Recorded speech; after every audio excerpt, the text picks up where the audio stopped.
Lengua materna. El poder del lenguaje.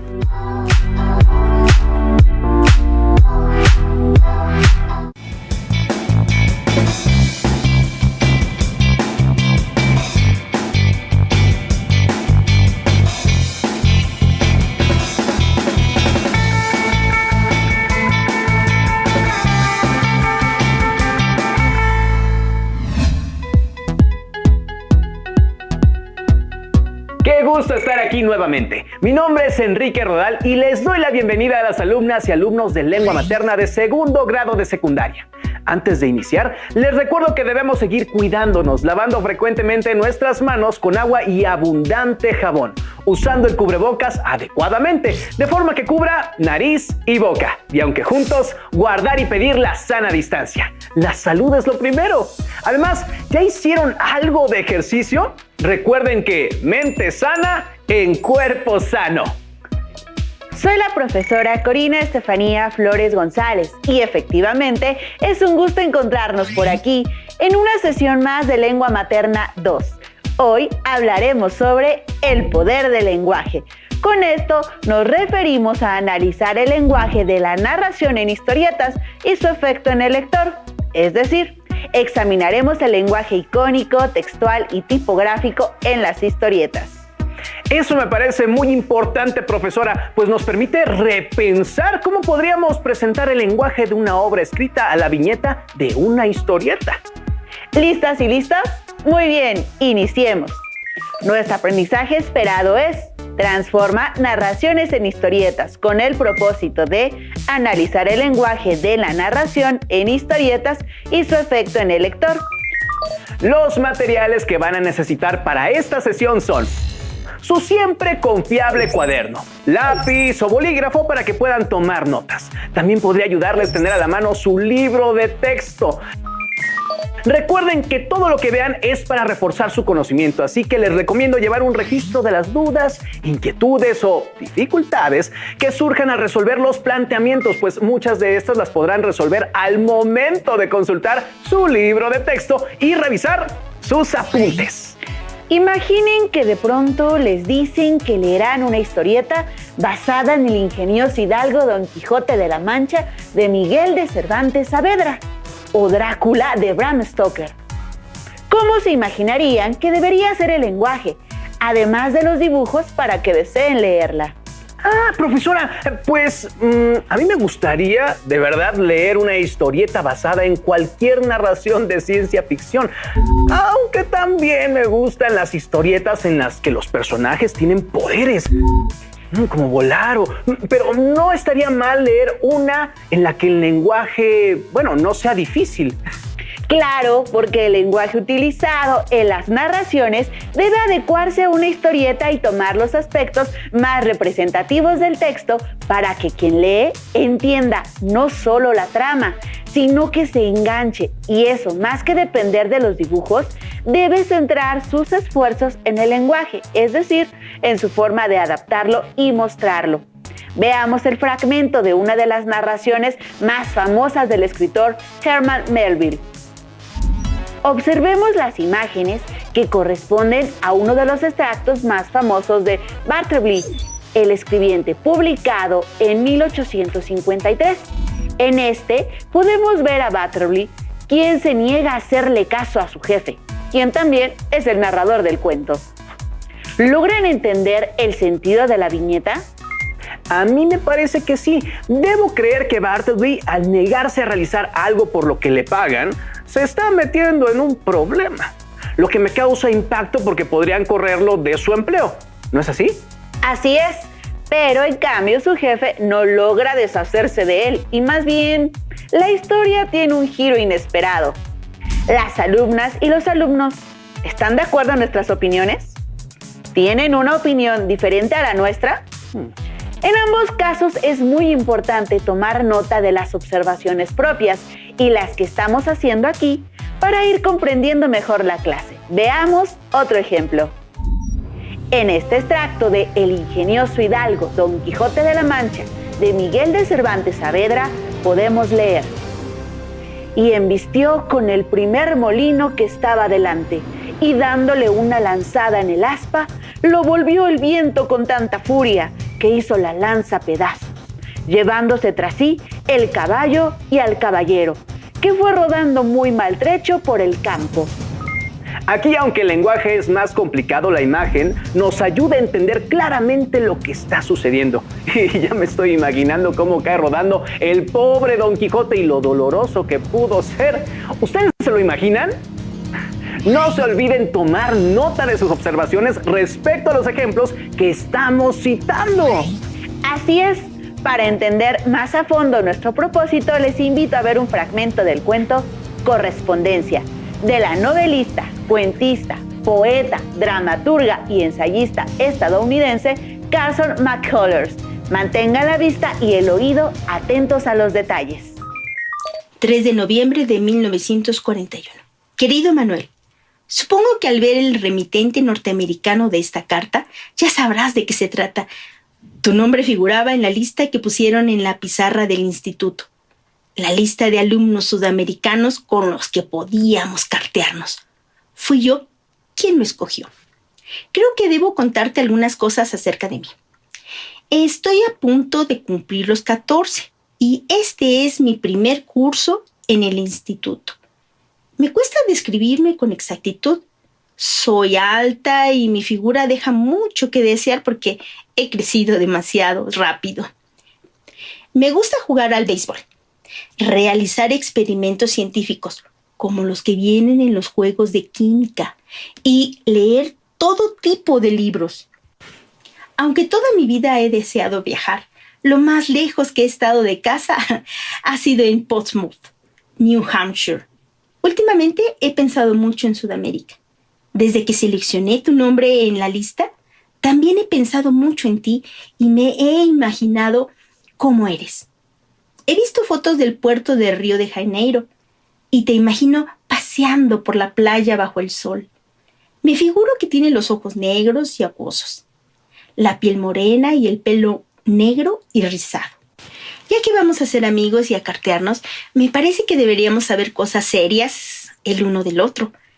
En los últimos tiempos he pensado mucho en la vida. He meditado sobre muchas cosas.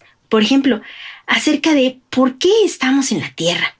Han pasado 3 semanas y suponía que a estas alturas ya habría recibido una carta tuya.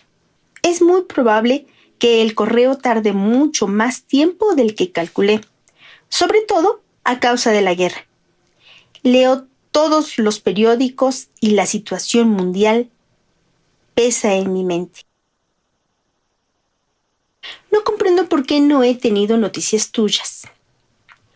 ¿No han llegado mis 2 cartas? Hace mucho que varias chicas de mi clase han recibido respuesta de sudamericanos. Han transcurrido casi 2 meses desde que empecé a escribirte. Hace poco se me ocurrió que quizá no has encontrado a nadie que sepa suficiente inglés para traducirte mis cartas. En mi opinión, tendrías que haber dado con alguien y, además, se daba por sobreentendido que los sudamericanos que figuraban en la lista estudiaban inglés. 20 de enero de 1942. Querido señor García, con toda mi buena fe le he enviado 3 cartas y esperaba que cumpliera su parte en el proyecto de que los alumnos norteamericanos y los sudamericanos escribieran como tenía que ser. Casi todas las demás alumnas de mi clase recibieron cartas y algunas hasta regalos en prueba de amistad. Pese a que no estaban tan interesadas como yo en los países extranjeros. Cada día esperaba sus noticias y le concedí el beneficio de todas las dudas. Pero ahora me doy cuenta de que he cometido un grave error. Solo quiero saber una cosa. ¿Por qué incluyó su nombre en la lista si no estaba dispuesto a cumplir su palabra? Solo quiero decirle que, de haber sabido lo que ahora sé, seguramente habría elegido a otro sudamericano. Atentamente, señorita Henrietta Gil Evans. Postdata. No puedo desperdiciar un minuto más de mi valioso tiempo en escribirle. Seguramente, después de escuchar la narración del texto de McCullers, pudieron darse cuenta de algunos aspectos del contexto de esa época. Por ejemplo, que la carta era el medio de comunicación por el cual se podía entablar una amistad a distancia y que ahora nosotros tenemos recursos más rápidos como las redes sociales. Sin embargo, en ambos medios y sin importar que hayan pasado más de 60 años, el punto de convergencia es el lenguaje, que evoca sentimientos en el lector. Esto significa que la persona que emite el mensaje y quien la recibe están influidas por factores de su cultura, por su personalidad y las experiencias que les han conformado ideológicamente. ¿Y ese efecto a qué se deberá, profesora? Es porque quien realiza los escritos aprovecha los recursos del contexto que le toca vivir y que inciden en su obra, es decir, el contexto de producción y que le permiten usarlos para la misma.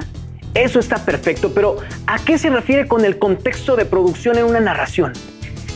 Vamos a ver qué es. El contexto de producción se compone de estos 4 aspectos: biográfico, su vida, origen sociocultural, profesión, educación, entre otros. Estético-artístico, movimiento artístico de la época al que pertenece o rechaza.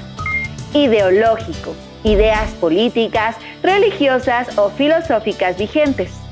Histórico, en el que se escribe y publica su obra. Eso significa que la o el escritor se encuentra influida o influido por ello y eso refleja en sus escritos. ¿Podemos ver ejemplos de McCullers? ¡Claro!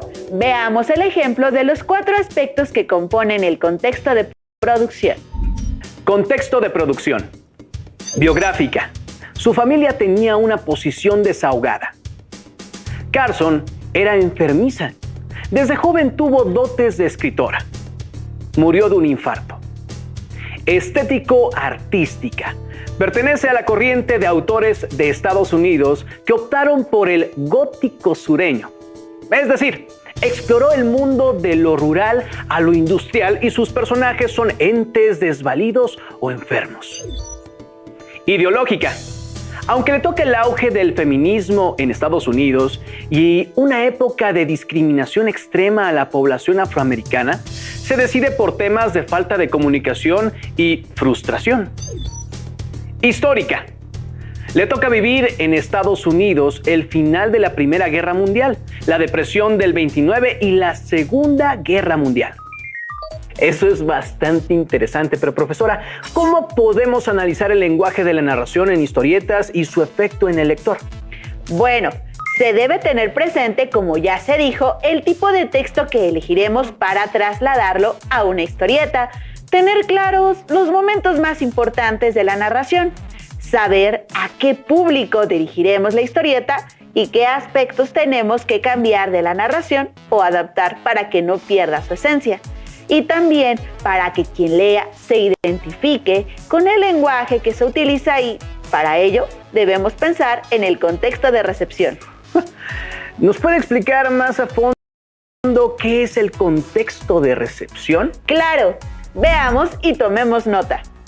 El contexto de recepción es el momento en el que cualquier persona lee una obra. Se aplicaba al momento histórico y contexto social y cultural en que la obra se publicaba por primera vez.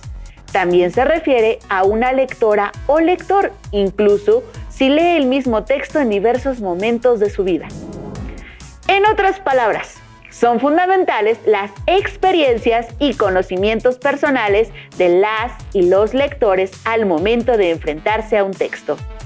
En el caso del texto de McCullers, comienza con "Querido Manuel", recurriendo a la narración epistolar, es decir, a través de 4 cartas que nunca son contestadas y que contextualizan los eventos. Y esto permite un nivel de cercanía entre la historia y el lector, ¿no?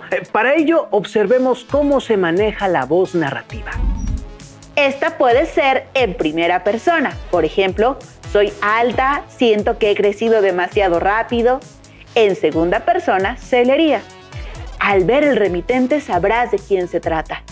Por último, en tercera persona sería: cumplió su cometido sin respuesta. Y es importante identificar la voz narrativa porque determinará la transformación del texto a historieta a partir del tipo de lenguaje que se usará, no solo de manera escrita. Así es, se debe definir el tipo de lenguaje que se empleará y así los dibujos tomarán expresiones físicas congruentes con el lenguaje y tono utilizados en la voz narrativa. Veamos lo siguiente. Como observamos, el lenguaje define a los personajes.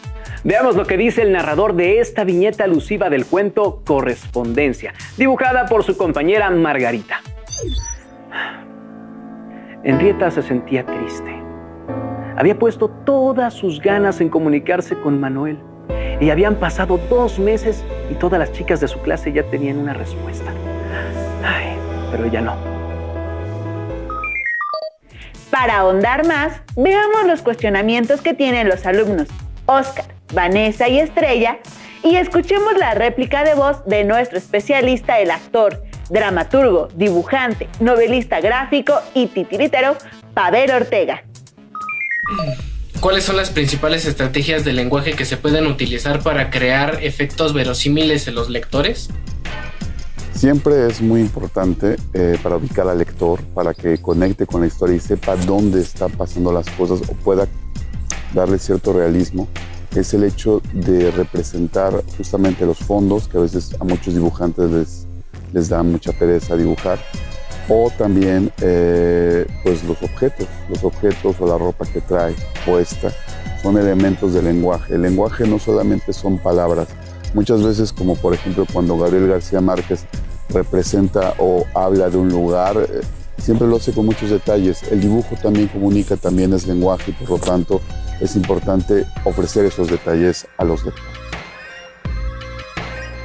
¿Cuáles son los recursos más usuales del lenguaje al momento de crear los textos y diálogos en las historietas? Dentro de los recursos más usuales en la historieta también están las onomatopeyas, o sea, bang, zoom, crash, todo ese tipo de cosas. Son sonidos que son recursos que apoyan muchísimo a la imagen, es un sonido, no es solamente la palabra. Entonces, pues bueno, ese es un elemento. ¿En qué debemos fijarnos al momento de crear el lenguaje en las narraciones de las historietas? Crear lenguaje no es fácil, requiere un trabajo de muchísimas horas de estar trabajando, de estar escribiendo, de estar siendo crítico y autocrítico. Y como les decía antes, el lenguaje no es precisamente solamente las letras, también son los dibujos, las imágenes. Entonces todo eso hay que irlo puliendo y eso es algo que lleva muchísimo tiempo de dedicación, de estar ahí. Interesantes preguntas. Como nos dimos cuenta, el lenguaje en la historieta debe partir del contexto de la obra para brindar veracidad al lector y engancharlo con la historia, además de los recursos propios de la historieta. En la historieta, hablar del lenguaje consiste en englobar variadas formas de comunicación. En primer lugar, la voz narrativa del texto origen, es decir, la obra escrita que se adaptará a los diálogos y entrelazar el lenguaje icónico y tipográfico. Vayamos al primer reto. Identifiquen en el relato de su preferencia el contexto de producción que vimos al comienzo de la sesión. Después, definan al público al que dirigirán la historieta y el tipo de lenguaje para impactar al lector. Definiendo su guión y el número de viñetas de su relato, como lo hemos hecho con el fragmento Correspondencia de McCullers. Ahora les mostraremos, basándonos en el texto de McCullers, aspectos para generar un lenguaje que impresione al lector. Veamos. Si observan detenidamente, las imágenes muestran a una chica cuyo rostro refleja momentos de ansiedad, desesperación, tristeza y nostalgia. Aspectos que Correspondencia nos deja sentir por parte de la protagonista al no recibir respuesta a sus cartas. Entonces, profesora, tener en cuenta el contexto de producción y de recepción determinan el impacto que podemos lograr en las y los lectores, lo mismo que la voz narrativa y el lenguaje. Veamos. Recuerden que el texto o voz narrativa se usa para explicar o relacionar varias ilustraciones entre sí, y el diálogo es la plática que sostienen los personajes y se representa en forma de globos. Ambos son elementos del lenguaje y de ellos dependerá el efecto en el lector. Aunque en el caso de Henrietta, al ser un texto epistolar, se entiende más como un monólogo, por lo que ustedes podrían crear diálogos en los que interactúe con sus compañeras, maestras, maestros o con sus padres. ¡Excelente aportación! En esos diálogos podría acentuarse el efecto que queremos mostrar en Henrietta. Escuchemos ahora lo que nos dice el historietista Pavel Ortega ante las preguntas planteadas por sus compañeros Eduardo y Melanie. ¿Por qué es importante pensar en el tipo de público o estrato social al momento de crear el lenguaje de la narración en una historieta? Es muy importante pensar al público, sobre todo porque si uno narra para uno mismo, cae en lugares muy comunes, nos falta justamente eso de saber interpretar a quién le estamos contando la historia. No es lo mismo contar para un niño, para alguien que vivió cierta época, cierta generación. Responden a diferentes impulsos o diferentes imágenes, emociones. Entonces es muy importante tener en cuenta quién es el público al que estamos escribiéndole, al que le estamos dirigiendo nuestro trabajo. Entonces es importante pensarlo, en qué rango de edad. En Japón lo tienen muy claro, tienen el cómic, el manga shoujo y el shonen, todo ese tipo tienen muy claro qué público es el que va a consumir, porque al fin y al cabo el cómic es un producto.